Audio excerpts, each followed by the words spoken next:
How to sign up on Vimeo. Hello everyone, welcome to another tutorial. In this tutorial, I'll show you how you can sign up on Vimeo. And this is how to go about it. The first step is to head over to your PC, open your browser, and then type out vimeo.com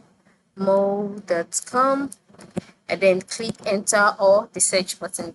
And then after doing that, you'll be taken to the next page where you can continue with your signing up process. So on this page, you can see do more with the video and the likes. So move to the top right corner where you can see two icons, log in or join.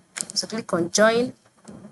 After clicking on join, another page will be opened on the screen. You can decide to join Vimeo for free by continuing with your email or by continuing with Google. So for me, I would select continue with Google, and then you'll be brought to another page. On this page, select the Google account that you would like to use, then click on continue, and then you wait for the page to load. All right.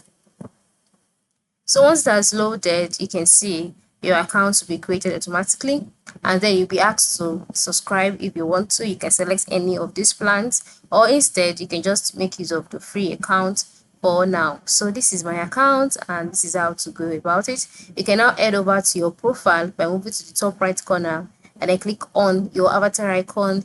Then you can customize your profile and make it look like the way you want. So this is how it works. This is how you can sign up for Vimeo. Thank you for watching and have a good day.